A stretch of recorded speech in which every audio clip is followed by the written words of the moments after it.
नमस्कार, KP news 24/7 में आपका स्वागत है। मैं हूं अश्विनी आपके साथ। चलिए शुरू करते हैं आज की खबरों का सिलसिला। उससे पहले एक नजर आज की सुर्खियों पर। सज्जादे नशीन हजरत सैयद मोहम्मद अली हुसैनी बने कर्नाटक राज्य वक्फ समिति के अध्यक्ष।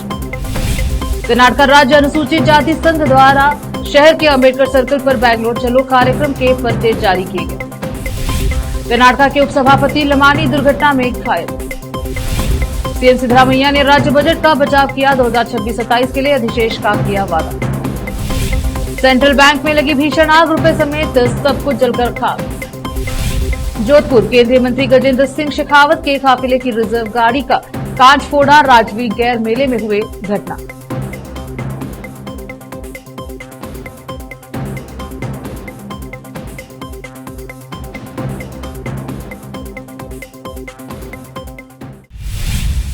समाचारों का सिलसिला शुरू करते हुए देखते हैं समाचार विस्तार से। कर्नाटक राज्य वक्फ समिति के अध्यक्ष का चुनाव पिछले कई दिनों से किसी न किसी कारण टलता जा रहा है। ऐसे में आज इस चुनाव का समापन हुआ, जिसमें गुलबर्गा की ख्वाजा बंदे नवाज दरगाह के सज्जादे नशीन हजरत सैयद मोहम्मद अली हुसैनी को अध्यक्ष के रूप में चुना गया। इस अवसर पर राज्यसभा सदस्य एवं एआईसीसी के महासचिव डॉक्टर सैयद नासिर हुसैन, गुलबर्गा की विधायिका कनीज फातिमा सहित अन्य मौजूद रहकर सज्जादे मोहम्मद अली हुसैनी को बधाई दी। यह खबर सोशल मीडिया पर वायरल होते ही गुलबर्गा और अन्य कल्याण कर्नाटक के जिले में जश्न का माहौल बना रहा। वहीं लोग सोशल मीडिया के माध्यम से सज्जादे नशीन को मुबारकबाद देने का सिलसिला शुरू हुआ है। विशेष संवाददाता की रिपोर्ट। नहमदुहु व नसल्ली अला रसूलिल करीम, अम्मा बाद। मैं बेहद अल्लाह ताला का मशकूर हूँ। सारी तारीफ अल्लाह के लिए, हुजूर अकरम सल्लल्लाहु अलैहि वसल्लम के सदक़े तुफ़ैल में और हमारे औलिया इकराम बुजुर्गान दीन के सदक़े तुफ़ैल में आज मुझे कामयाबी मिली है। ख़ास तौर से हज़रत ख्वाजा गौस दराज़ रहमतुल्लाह अलैह, जिनके हमेशा सरपरस्ती हम पर रहती है, और मेरे वालिद बुजुर्गवार जो मुझे इस काम के लिए आगे बढ़ाए थे, उन्हीं की ख्वाहिश पर और उन्हीं के करम से मैं आगे बढ़ा हूँ, उन्हीं के दुआओं से आगे बढ़ा हूँ और अल्हम्दुलिल्लाह मेंबर भी बना और चेयरमैन भी बना। ये बेहद मुझे मसरत है इस बात का, और मैं उम्मीद करता हूँ कि सबसे पहले सबका शुक्रिया अदा भी करता हूँ सारे डिस्ट्रिक्ट लीडर्स जिन्होंने मुझे साथ दिया है इस चेयरमैनशिप के लिए। सारे एमएलएज एमएलसीज जो माइनॉरिटी के हैं और नॉन माइनॉरिटी के हैं, सारों ने मेरे लिए बहुत कोशिशें की हैं और अल्हम्दुलिल्लाह आज रिज़ल्ट हमको देखने को मिला है। और ये नेक नियति से मैं आगे बढ़ा हूँ कि अल्लाह ताला के इस औक़ाफ़ी इदारे को जो है एक बेहतर से बेहतर तरीक़े से चलाया जाए, इसमें बेहतर से बेहतर काम अंजाम हो, और इसमें जो भी प्रोविज़न्स हैं हमारे वक्फ बोर्ड में वक्फ एक्ट के तहत, उसमें हम बेहतर से बेहतर काम कर सकें और काफ़ी जायदादों में डेवलपमेंट कर सकें, ताकि हम मुसलमानों को बेहतर फ़ायदा हो और बड़े तालीम याफ्ता बने और उस काबिल बन जाएं कि अल्लाह ताला उनको ख़ुद ब खुद इस काबिल बनाए कि वो अपने आप को संभाल सकें और अपने फैमिलीज़ को भी संभाल सकें। तो असल चीज़ यही है कि हम मुसलमानों को उस काबिल बनाने की ज़रूरत है, और उसी काबिलियत के लिए मैं भी आगे बढ़ा हूँ कि अल्लाह ताला मुझसे ये काम लेने के लिए मुझे इस मुकाम पर पहुँचाया है। तो मैं आगे बढ़ा हूँ और अल्लाह से भी दुआ भी करता हूँ कि अल्लाह ताला मुझे इस काम में कामयाबी अता फ़रमाए और मुझे आसानी अता फ़रमाए। ख़ास तौर से मैं गवर्नमेंट ऑफ कर्नाटका का शुक्रिया अदा करता हूँ कि मुझे उनका सबका सपोर्ट मिला, उनकी पूरी कोशिशें रही मुझे इस मुकाम पर पहुंचाने के लिए। मैं सारों का बेहद शुक्रिया अदा करता हूं।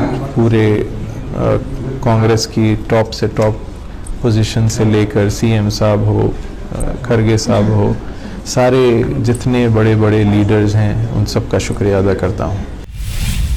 23 मार्च को कर्नाटक राज्य अनुसूचित जाति आंतरिक आरक्षण दक्षिणपंथी जाति संघ बीदर सदाशिव आयोग के अध्यक्ष सेवानिवृत्त न्यायमूर्ति नागमोहन दास से मुलाकात करेगा और सदाशिव आयोग की रिपोर्ट पर आपत्तियां प्रस्तुत करते हुए इसे सही करने का अनुरोध किया। शहर के अंबेडकर सर्कल पर बैंगलोर चलो कार्यक्रम के पर्चे जारी किए गए। इस अवसर पर अध्यक्ष अनिल कुमार बेलदाड़े, बाबू पासवान, अंबादास गायकवाड़, विनोद अप्पे, राजरत्न शिंदे आदि उपस्थित रहे। कैमरामैन पपुराज का कवरेज।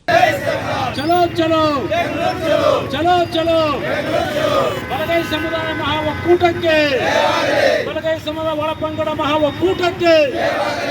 ಅಂದರೆ ಸದಾಶಿವ ಆಯೋಗದ ಒಳ ಮೀಸಲಾತಿ ಕುರಿತು ರಾಜ್ಯದಲ್ಲಿ ಸುಪ್ರೀಂ ಕೋರ್ಟಿನ ತೀರ್ಪಿನಂತೆ ಈ ಒಂದು ಗೊಂದಲದ ವಾತಾವರಣ ನಿರ್ಮಾಣ ಮಾಡಿ ನಮ್ಮ ಸಮುದಾಯಗಳ ಮಧ್ಯದಲ್ಲಿ ಒಡಕನ್ನು ಉಂಟು ಮಾಡತಕ್ಕಂತಹ ಈ ಒಂದು ಸದಾಶಿವ ಆಯೋಗದಲ್ಲಿ ಅಂಕಿಅಂಶಗಳ ಕೊರತೆಯನ್ನು ಹೇಗೆ ಈ ಹಿಂದಿನ ಬಿಜೆಪಿ ಸರ್ಕಾರವನ್ನು ಈ ಬಲಗೈ ಸಮುದಾಯದ ಜನಸಂಖ್ಯೆಯನ್ನು ಕಮ್ಮಿ ತೋರಿಸಿ ನಮ್ಮ ಮೇಲೆ ಏನು ನಿರಂತರವಾಗಿ ಏನು ಅನ್ಯಾಯ ಮಾಡಬೇಕು ಅಂತ ಒಳಸಂಚು ರೂಪಿಸ್ತಕ್ಕಂತಹ ಈ ಆಯೋಗದ ಏನು ನಡೀತಾ ಇದೆ, ಇದನ್ನೆಲ್ಲ ಅರ್ಥ ಮಾಡಿಕೊಂಡು ಇದನ್ನು ಸಂಪೂರ್ಣವಾಗಿ ಸ್ಟಡಿ ಮಾಡಿ ನಮ್ಮ ಎಲ್ಲ ರಾಜ್ಯ ಮಟ್ಟದ ಮುಖಂಡರುಗಳ ನೇತೃತ್ವದಲ್ಲಿ ಬೀದರ್ನಿಂದ 22ನೇ ತಾರೀಕಿಗೆ ನಾವು ನಮ್ಮ ಎಲ್ಲ ಅಹವಾಲುಗಳನ್ನು, ನಮ್ಮ ಆಕ್ಷೇಪಣೆಯನ್ನು ಸಲ್ಲಿಸಲು ಮಾನ್ಯ ಏಕಸದಸ್ಯ ಆಯೋಗದ ಅಧ್ಯಕ್ಷರಾದ ಸನ್ಮಾನ್ಯ ನ್ಯಾಯಮೂರ್ತಿಗಳಾದಂಥ ನಾಗಮೋಹನ್ ದಾಸ್ ಅವರಿಗೆ ಡಾಕ್ಟರ್ ಅಂಬೇಡ್ಕರ್ ಭವನ ವಸಂತನಗರ್ ಬೆಂಗಳೂರಿನಲ್ಲಿ ನಾವಿಲ್ಲಿ ನೂರಾರು ತಂಡದಿಂದ ಬೀದರ್, ಗುಲ್ಬರ್ಗ ಮತ್ತು ಯಾದಗಿರಿ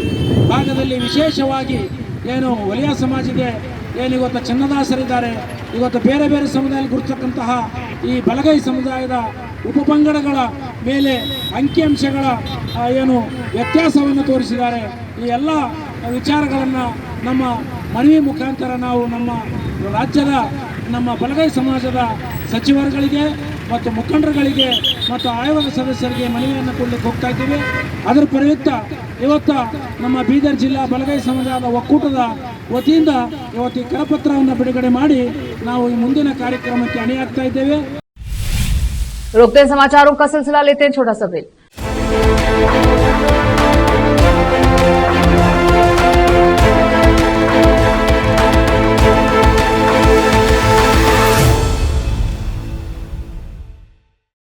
नूर एजुकेशन ट्रस्ट बीदर की ओर से चलाए जाने वाला Noor MEd and BEd college Bidar, recognised by NCTE Delhi and affiliated to Bidar University Bidar.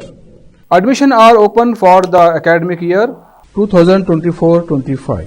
विशेषज्ञ और सक्षम शिक्षकों द्वारा शिक्षा प्राप्त करने के लिए नूर एमएड एंड बीएड कॉलेज में दाखिला लें और शांत वातावरण में शिक्षा प्राप्त करें। बीदर शहर में बेहतर शिक्षा का एकमात्र केंद्र Noor MEd and BEd college, Shahpur gate, Bidar. Phone numbers 9945283920, 8482221297।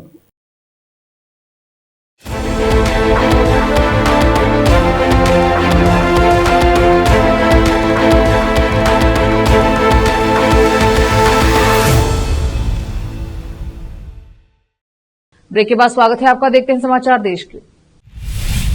Karnataka विधानसभा के उपाध्यक्ष रुद्रप्पा मन्नप्पा लमानी शुक्रवार शाम को हरियूर तालुके में जावनगुंडनहल्ली के पास एक सड़क दुर्घटना में गंभीर रूप से घायल हो गए। यह दुर्घटना उस समय घटित हुई जब वह बेंगलुरु से हावेरी जिले में अपने गृहनगर जा रहे थे। वह पेशाब करने के लिए अपनी कार से उतरे थे, तभी एक तेज रफ्तार स्कूटर ने उन्हें टक्कर मार दी, जिससे उनके सिर और पैर पर चोट लग गई। हरियूर के जनरल अस्पताल में प्राथमिक उपचार के बाद उन्हें आगे के उपचार के लिए दावनगिरी के एसएस हाईटेक अस्पताल भेजा गया।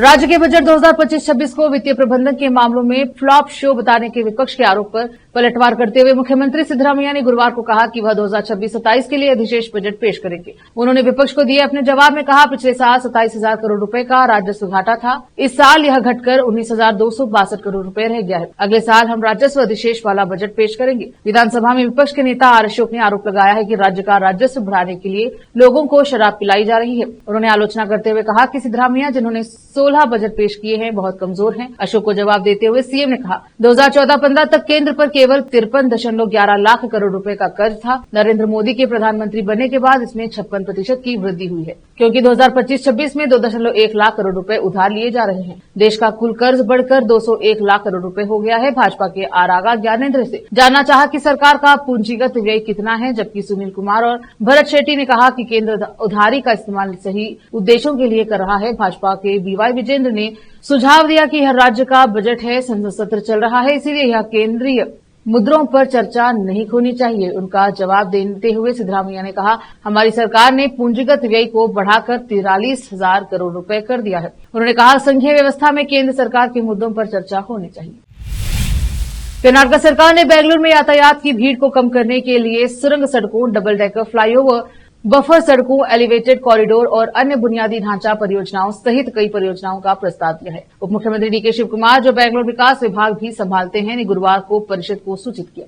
शिव कुमार प्रश्नकाल के दौरान कांग्रेस एमएलसी सोहम दास द्वारा बेंगलुरु शहर में भीड़भाड़ कम करने के लिए उठाए गए कदमों पर पूछे गए सवाल का जवाब दे रहे थे। शिव कुमार ने कहा, उन्होंने बेंगलुरु की जिम्मेदारी को गंभीरता से लिया है। शिव कुमार ने कहा, बेंगलुरु नई दिल्ली की तरह योजनाबद्ध शहर नहीं है। मल्लेश्वरम, जयनगर और इंदिरानगर जैसी कुछ बस्तियों की ही योजना बनाई गई है। पहले यातायात की भीड़ को कुछ हद तक नियंत्रित किया गया था, अन्यथा स्थिति और खराब हो जाती। यातायात भीड़ को नियंत्रित करने के लिए पेरिफेरल रिंग रोड परियोजना को शुरू करने के लिए 2006 में एक अधिसूचना जारी की गई थी, लेकिन यह आगे नहीं बढ़ी। उस समय परियोजना की लागत 2,000 करोड़ रुपए थी और अब बेंगलुरु बिजनेस कॉरिडोर के तहत लागत बढ़कर 26,000 करोड़ रुपए हो गई है। रोकते समाचारों का सिलसिला लेते हैं छोटा सा break. Noor education trust Bidar की ओर से चलाए जाने वाला Noor MEd and BEd college Bidar, recognised by NCTE Delhi and affiliated to Bidar University, Bidar. Admission are open for the academic year 2024-25. विशेषज्ञ और सक्षम शिक्षकों द्वारा शिक्षा प्राप्त करने के लिए नूर एमएड एंड बीएड कॉलेज में दाखिला लें और शांत वातावरण में शिक्षा प्राप्त करें। बीदर शहर में बेहतर शिक्षा का एकमात्र केंद्र Noor MEd and BEd college, Shahpur gate, Bidar. Phone numbers 9945283920, 8482221297। Break के बाद स्वागत है आपका। देखते हैं देश के अन्य समाचार। महाराष्ट्र के अमरावती जिले में एक सेंट्रल बैंक में आग लग गई, जिसमें सब कुछ जलकर खाक हो गया। इसका वीडियो भी सामने आया है, जिसमें बैंक धू-धू कर जलती नजर आ रही है। मामला अमरावती जिले के चांदूर रेलवे स्थित सेंट्रल बैंक का है। प्रारंभिक जानकारी के अनुसार आग शॉर्ट सर्किट के कारण लगी। आग इतनी भयंकर थी कि बैंक में रखी सारी सामग्री पैसे समेत जल गई। बैंक खुला होने के दौरान अचानक आग लगी, जिससे सभी कर्मचारी घबरा गए और बैंक से बाहर भाग गए। गनीमत रही कि कोई हाथाहाथ नहीं हुआ है। चांदूल रेलवे अग्निशमन दल आग पर काबू पाने में जुटा है। हालांकि आग नहीं बुझने पर धामणगांव और तिवसा दमकल गाड़ियां बुलाई गई। अचानक बैंक में आग लगते देख बड़ी संख्या में नागरिक भी एकत्रित हो गए। पुलिस को जैसे ही घटना की जानकारी मिली, उन्होंने भी मौके पर सुरक्षा बढ़ा दी। राजस्थान के जोधपुर में केंद्रीय मंत्री गजेंद्र सिंह शेखावत के काफिले में शामिल रिजर्व गाड़ी का कांच फोड़ दिया गया। होली के दिन शाम के समय हुई घटना में किसी के चोटिल होने की खबर नहीं है, लेकिन इस घटना के बाद केंद्रीय मंत्री की सुरक्षा बढ़ा दी गई है। जानकारी के अनुसार अज्ञात आरोपी ने हॉकी मारकर गाड़ी का सामने वाला शीशा फोड़ दिया। हालांकि कांच पूरी तरह से टूटकर अलग नहीं हुआ, लेकिन जहां पर हॉकी का वार हुआ वहां शीशा पूरी तरह से क्षतिग्रस्त हो गया। गजेंद्र सिंह शेखावत मंडोर के पारंपरिक रावजी गैर मेले में शामिल होने के लिए पहुंचे थे। यहां किसी ने चुपके से उनके काफिले में शामिल रिजर्व गाड़ी का कांच फोड़ दिया। इस घटना के बाद उनकी सुरक्षा बढ़ा दी गई। बड़ी संख्या में पुलिस बल उनकी सुरक्षा में तैनात किया गया। गजेंद्र सिंह शेखावत जोधपुर के भीतर शहर में लोगों से मुलाकात कर रहे थे। इस दौरान यह घटना मंडोर राव जी की गैर में शेखावत के काफिले की गाड़ी हमले के बाद पुलिस अलर्ट है। मामले की जांच की जा रही है और आरोपी की पहचान करने की कोशिश की जा रही है। बिहार के पूर्व मुख्यमंत्री लालू यादव के बड़े बेटे तेजप्रताप यादव ने होली के मौके पर एक पुलिसकर्मी को धमकी दी और जबरन नाचने पर मजबूर किया। इस घटना का वीडियो सोशल मीडिया पर वायरल हो रहा है, जिसमें तेजप्रताप यादव स्टेज पर बैठे दिखाई दे रहे हैं और माइक लेकर नीचे बैठे लोगों को निर्देश दे रहे हैं। इसी बीच वह एक पुलिसकर्मी को ठुमका लगाने के लिए कहते हैं। इसके साथ ही उनकी बात नहीं मानने पर सस्पेंड कराने की धमकी भी दे रहे हैं। यह वीडियो पटना में तेजप्रताप यादव के घर पर आयोजित कार्यक्रम का है।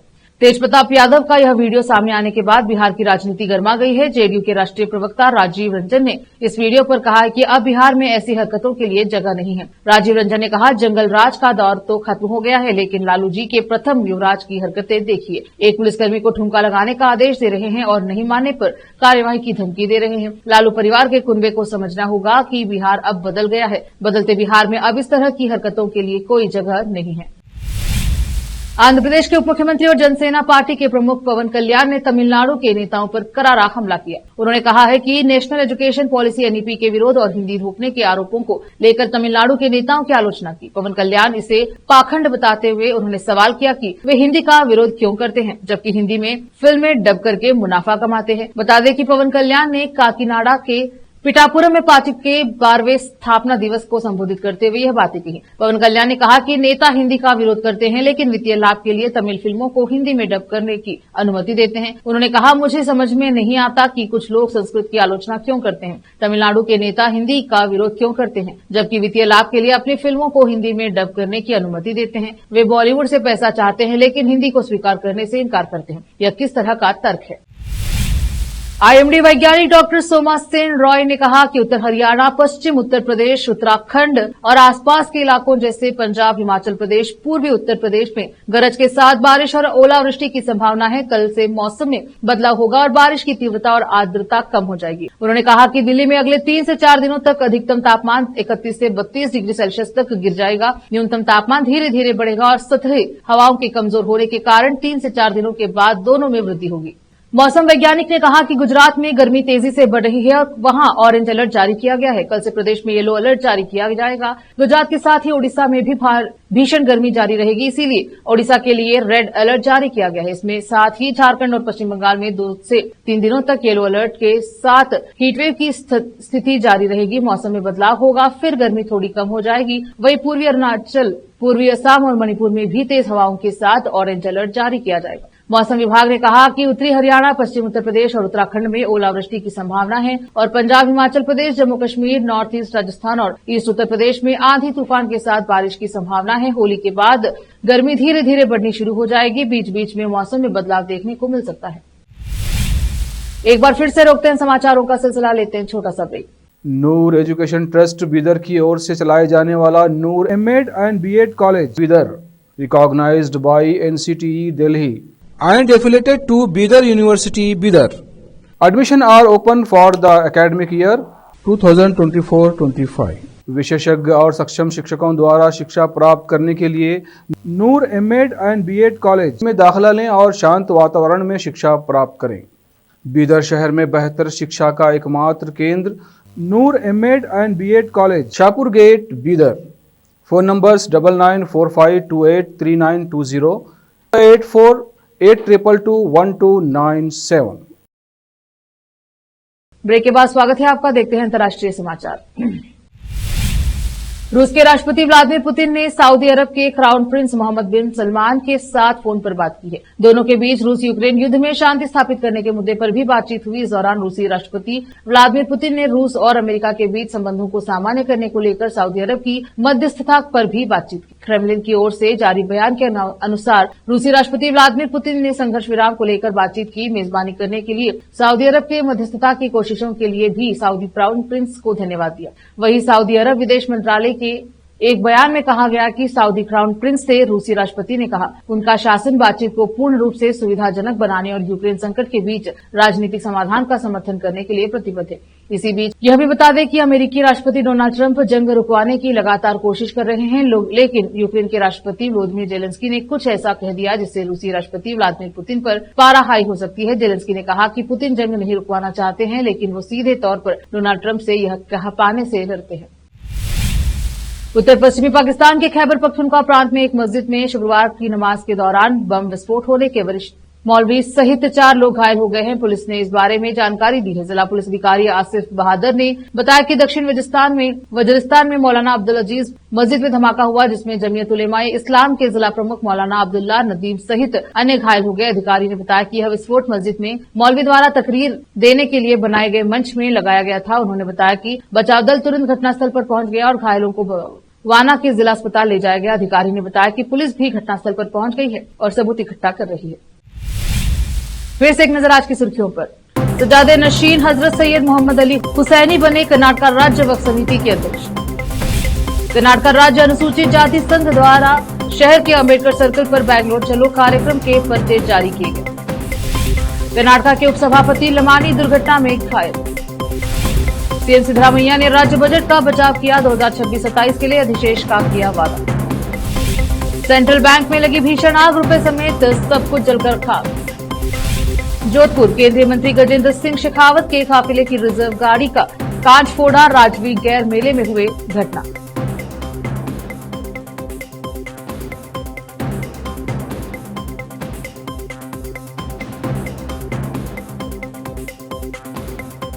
केपी न्यूज के बुलेटिन में अब तक के लिए इतना ही। देखते रहिए केपी न्यूज 24/7। अधिक जानकारी के लिए केपी न्यूज 24/7 को लाइक, शेयर एंड सब्सक्राइब जरूर करें। धन्यवाद।